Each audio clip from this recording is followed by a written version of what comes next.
All right, so I am back with Sewcialites number 22 Blessed block. I'm doing the 9-inch block, and for my background I need 2 3 1/4 inch squares. I need 2 2 3/4 by 5-inch rectangles, and then 6 2 3/4 inch squares.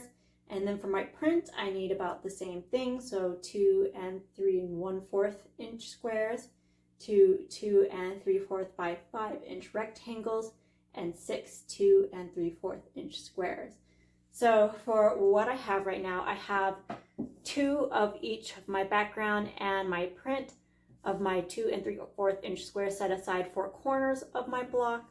And then I have the rest of my 4 prints with my background rectangles, and then 4 of my background squares with my 2 print rectangles, and then the last 2 to be paired are my background and print of my 3 1/4 inch squares here that are going to get paired together.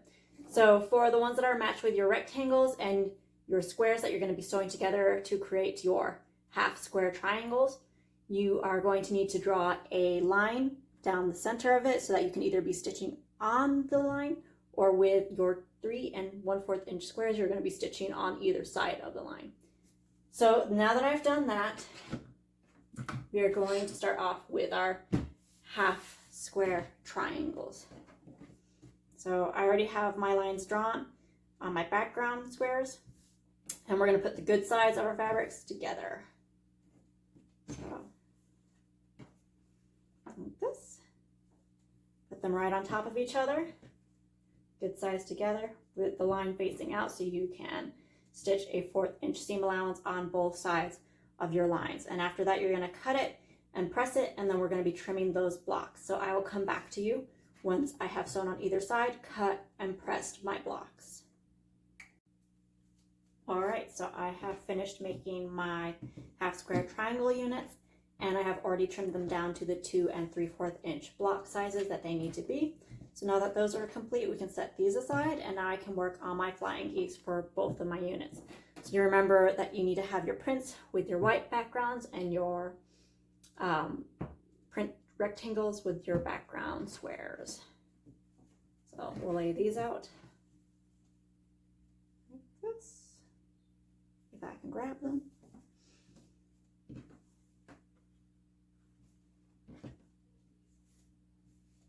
Like this.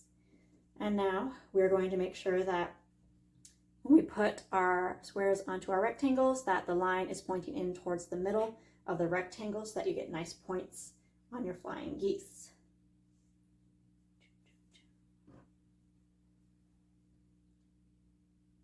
Making sure that both the good sides of the fabrics are facing each other and the line is on the back of your fabric.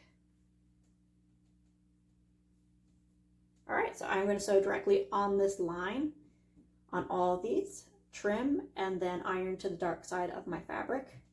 And we can come back and put on the other 2 sides of our flying geese triangles. All right, so I have finished putting the first set of my wings on my flying geese. And now I can place my other 2 last squares onto my other half of my rectangle, making sure that the line is pointing in towards the middle of your flying geese to get that nice point.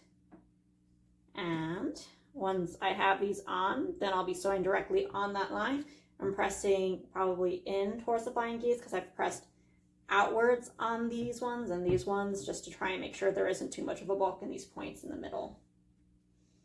So once I have these sewn on and trimmed and steamed or pressed to the right side, then we can start looking at laying out our block and constructing the rest of the block.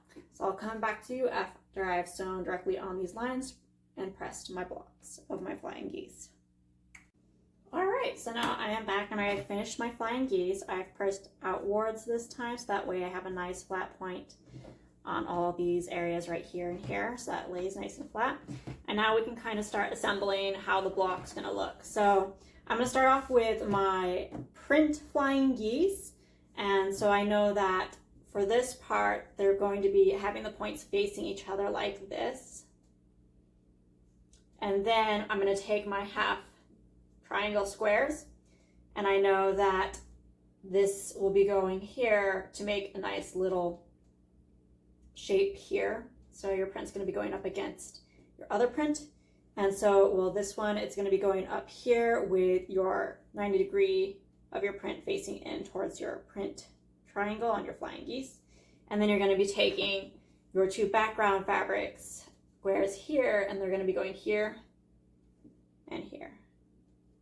And then we're going to take our flying geese made with our backgrounds, and these are going to be pointing in towards each other, kind of towards the center. So the point's going to be pointing down towards this bottom block here, and this one's going to be pointing up towards this block here.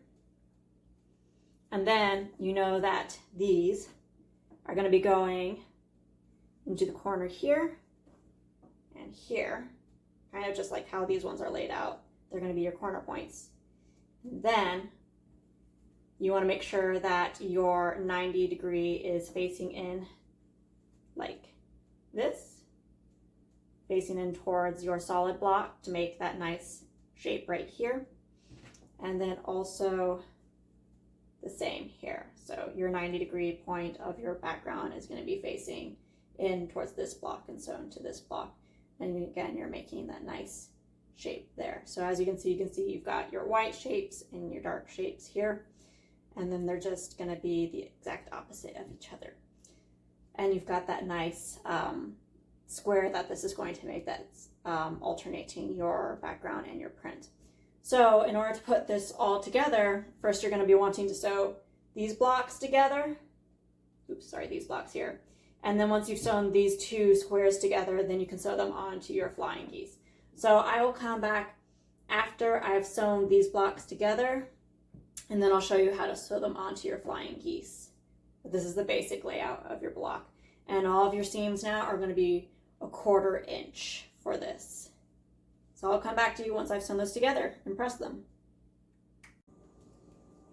All right, so I am back with my strips sewn together, as you can see here. So what we're going to do is we're going to fold this one over, sew here, fold this one down, sew on here, fold this one over, sew on this piece right here, and then fold this one down and then sew across here, all with a 1/4 inch seam allowance. And then once those are done, we'll have our sub blocks to sew together to create our full block. So I'll get back to you once I have sewn those with a 1/4 inch seam allowance and pressed it open. All right, so I am back and I have sewn my sub blocks together. So now we can take this, fold it over here, sew with a 1/4 inch seam allowance right there, and also fold this one over and sew with a 1/4 inch seam allowance, and I will be pressing towards my print blocks just so that it lies hopefully a little flatter, but unfortunately there are seams at both sides of this, so it's going to be an awkward situation either way, but I want to make sure I get a nice point in the middle here when I finally put all these together. So I'll come back to you after I've sewn those two pieces together, and then we'll fold it down and sew with a 1/4 inch seam across.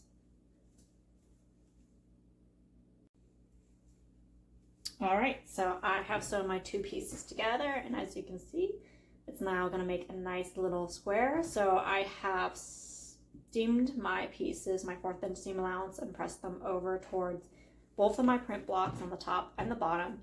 So that way when I fold this down on top of each other, these two seams will lock really nicely. And I'm also going to be pinning this across just to make sure nothing shifts too much, and then do a 1/4 inch seam allowance on the top over here. So I will come back to you once I have done the 1/4 inch seam allowance, and then I will also be pressing this open so it lies a little flatter. So I will come back to you when I've done that. All right, so this is the finished block of the number 22 Blessed block for the Sewcialites. As you can see, this print was actually not part of the fat quarter bundle that I got, but it is really close to that time period, so I thought it would go really well, and I really loved being able to display it in this quilt. Since I didn't have a lot of it left, they were kind of some scraps that I saved from something else that was gifted. So overall, there's a few areas like here and here, and these areas that are going to be a little bulky, but hopefully they'll be okay once I do some quilting. And then for the back side, as you can see, for the most part, I did press to one side, here and here. And then for the center part here is where I actually pressed it open to try and get it to lay a little flatter, since there was going to be some bulk seams here and here, there, and there. So without much ado, that was the final blog. I hope you found this video very helpful. If you did, please like and subscribe so I can bring more content to you.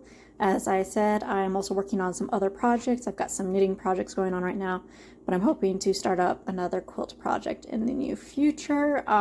But also on top of that, I'm going to be diving into my first color work sweater that I've just ordered yarn for, so hopefully I can do a little blog update on that once that comes in and I start with that project. So I hope to see you next week, and everybody have fun crafting out there.